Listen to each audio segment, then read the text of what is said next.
Hoi bobo, ado Priya su chatningin haibane. Bobo na nasangamdabaduda Priya da aina chaminasena haikibane. Memchana, hoi chaminaru. Hainaringaiduda Priya su laklami. Priyana, bobo, haune nang buloirabo. Loire bobo. Ichan, keke pudoino. Aigidi notebook kharaga pen kharaga lere. Oh, fare. Aigidi achaporoina khara lere. Adudi fare. Ada, ekoidi kaida chatoino. Ho, noiki kakana logbalani. Konano kakai bo. As dabariski kakane. Oh, aidi khangdaba. Hainaringaiduda abung silaklami. Abungna. Loinarabo angang noibo. Ichanna. Oi loire kaka. Chalase. Abungna. Lao. Ai thoamage ko. Asi haiduna masu thonganda thoki. Memchadu yamna nungaitana mapira chena. Ichan nangda baristane. Bubok nari hairongano ko. Aina nari dabada wakal nungairare. Hairunu ko. Hairoye bubo. Priyana. Bubo karisu kalunase. Akoi mayam laisidi. Asi haiduna makoy anisu chatkre. Boarding yauraduna abungna. Yaure sidane. Ichan amadi Priya gari dudagi kumtharakduna ichan. Oh. Asi haiduna makoy ahumsu boarding duda changai. Ichan. Os. Sidi aidum lainingebo. Priyana. Lainingniba. Asing maine lainingaba. Priya du chirol tawbagi mong dairi. Adune haba. Nungsiba magi manakta nungsiba mana lainingdradi kaino. Is adugi nate. Priya du noga. Hoi doida, aisu khangi kaidarage. Asumna makoy anina nongna wari sanaringeda abung angang amada Boriski parents lai hairu chuaiduna haiki. Borisna. Bye Sudir, aikoigi parents lai lao. Sudirna. Hoi. Asi haiduna makoy ani Boriski parents la gibadu unabatoli. Borisna. Kaka, aikoi bubokti. Ichan, Priya, nabanisu laira. Laine. Oh, bubokti do. Ichanna. Oh, bubokto.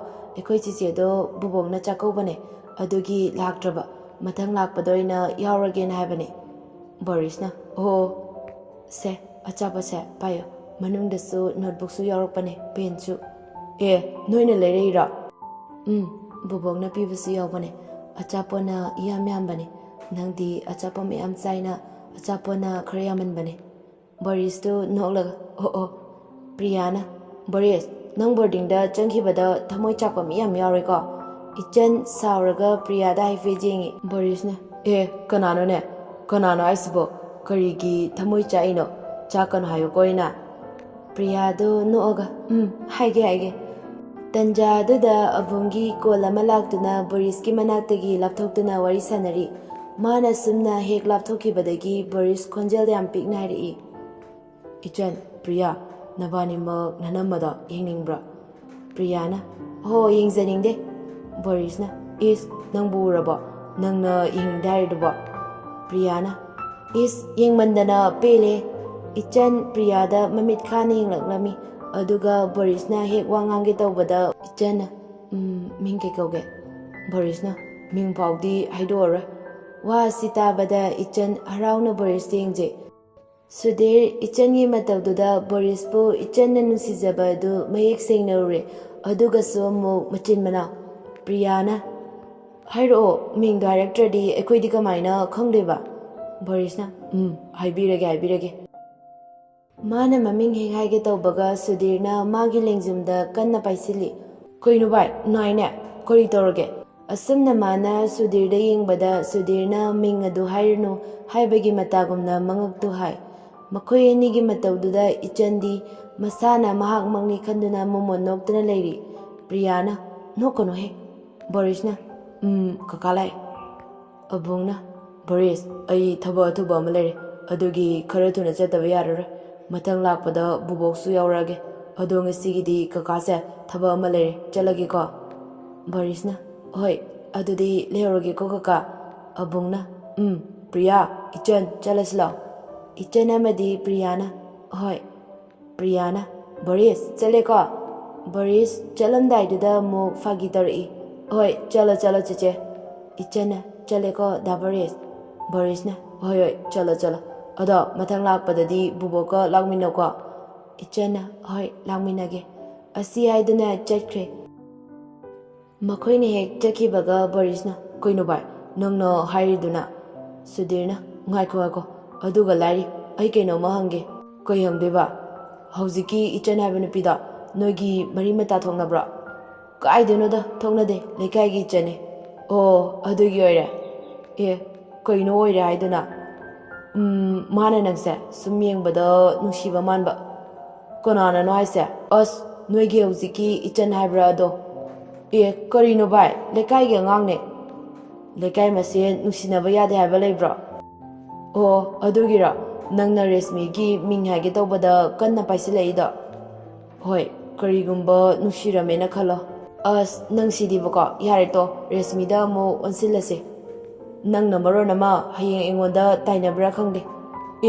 aikoi ani nungsinaraga nangonda kaidobagi tainadoiba oh Resmi na budine haidoiba aikoi lekai gi mi khare yauri asina mo aikoi mamada mo hairadi natei kaya chadau mandaba koigino haise namanabana nachanupido koigi hairaga nangna ngangide haidraga koihellena mo ngangakadoriba as adugibu yanaba hana amutta sinluse matung tabadudi aina adum tawjarage ha khangphamga khangdredaisu geta laisibu Resmi natra kadaidano mane as ikaidori he hainaringaiduda Resmi su changlai Sudhirna Resmi kadaida chalurina Resmi na dacho ai ngarang yumda chale oh kaidaramina oh bye Boris ki parents lai adugi thoklambane Resmi du no feka tawraga oh asi haiduna masu changkhre Sudhirna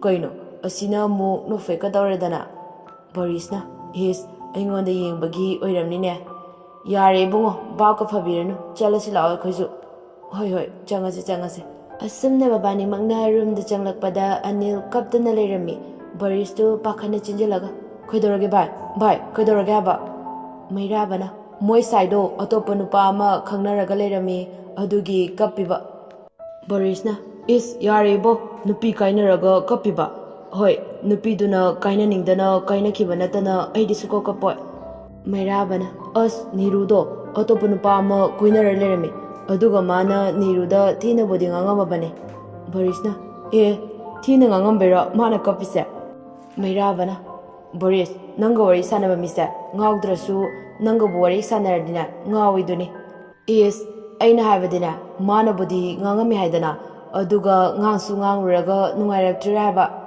adugi nateme nupa atopa khangnabagina haiba adugibu kapa loire nupa mandaba hoi adubode chumba aduda sum nungaijadribajani magasu koinarambanina hoi adoisu yam kakono pi pamoyeba Sudhirna nakandagi ngaiko Boris handakti aikhoigi simphung yam ille mana nupi kainabada kapkano haise hayeng mana yena kaptawa male Borisna hoi aisu kapoida Sudhirna kaptoini hairaktoga male aduga Borisna mane Anil kapamba adu toga yare to aigi wariga mata sabirna yare warasu ai thanta idom wajarage noi mayam aigi damakta wabirunu Sudhirna bai yare tose mi loina tatare Borisna to yare bai yare to niruda wa si palakpada Anilna palakano magi mingda yam tugache adugi amna thamoi bikba mana topa nupa koibada koizawo ai karimata hairoi aduga mana aigi mangdaga atopa nupaga unaradana adu oiradi aisu nupi mayam koiba yaina adubu aigi nusibasa faginate khanduna sum lenbei wane Borisna adune mairabana hoi ada chak charoslao Anil kapamba adu toga kapoide nupi ama kainabagibo asi haiduna mukhoi marima chak chaba changkhre chak chaba loreduna Boriska Anilga sum lakpada niruna labna lakpa adu Anil amadi Borisna ure Anilna sakse udoktale chalasla Borisna kaisu tawreba kaisu budi tawre masakse yeningde haba yengono mongonda Nirudu Boris da kawrai Boris nangido yarabane Boristu mana Niruda wari sajilladi Anildu nungairaroi khanduna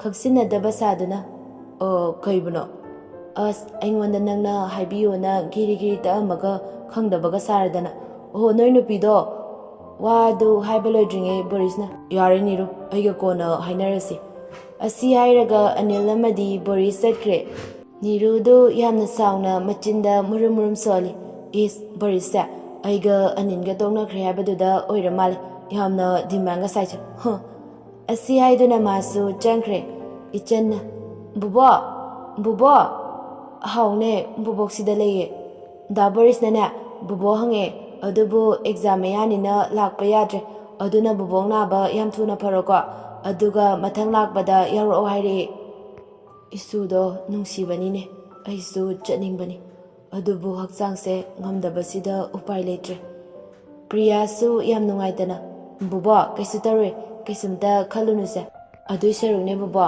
hakchangdo hana kallanse aduga amu chalaga lore memchana noi anise leiramdrabadi aikoisa yang warongani noi anigi matengse punsi simagi singba ngamaroi ichandu na fetaragari kaigi lamana bubo na chasune chumna sum angamba mateng pangjabane asi hairaga machinda tamna sunje buboksidiba pangi ohoise nasu nupagi nupi bubokina nasu nupi asi haiduna matanta na fetauze memchana ichan nangbu kaidorage murum solidubo ichandu khangboi karioi lalatoragari ha memchana kaidorage nangbu nasado ithak thakaliduna Priya ichangi mawongduda tuminna machin khumdana noi nokpa khangbadasu awaba masu oire ichanna kaiba bubo kaisi tawdiye asi haraga mahaksu ikai nusiana nahari bubo ai chalage asi airamlaga chenja tawduna chatki wa mafau haiba nanghoba janade memchana karirune si angangsibu nahan khega manadina Priyasu chatkumnai bubo mado tele changnibagi oiramgani ado bubo aiso yengamu laage ihe adugi ore aidi pakhaluredana hoi chalo buboksu lehaurage ko hoi bubok chale ko asumna masu mayumda changkre asumna matam kharadi haujinkre memchasu anaba henjinduna hawat kangatpa ngamdre phamungdagi hena chatpa ngamdre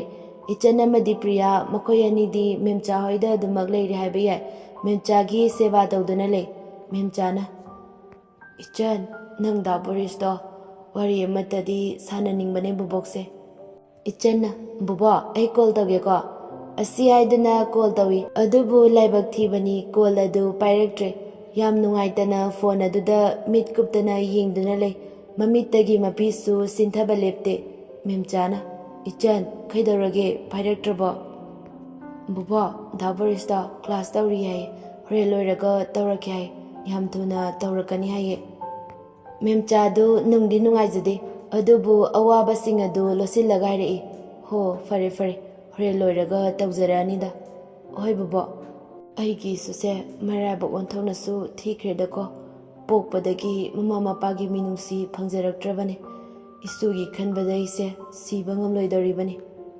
bubo haihaidiye aduwaina haigano yamna waliko nasu singi lila yengkidawne wakhal nungaitaba khanjinba yade penthokpa tamse nangna ekhoi wabibase wabidako isugumba taibangpansida atangbani isuna taruba thabak khudingda mai pakpa afaba tawoyuko hoi bubo oisege nasuna matam kuinadagi ningjarakpa manglanse thangjaba oisege ko bubo memchadu nungsina ichangi makokta nanthabi adugairei hoi isuna matam kuinadagi sagatchariba manglando mai pakpa oyuko Priyadu fagi tarei yam nungsine ko moigi masuma bense ichanna nang yam kalakpra Priyana aidi kaidobai kalaktoiba saksingsigo ichanna nangdi nahan ke gi saksa phajabasida kalai boire Priyadu mathaba furagari mayma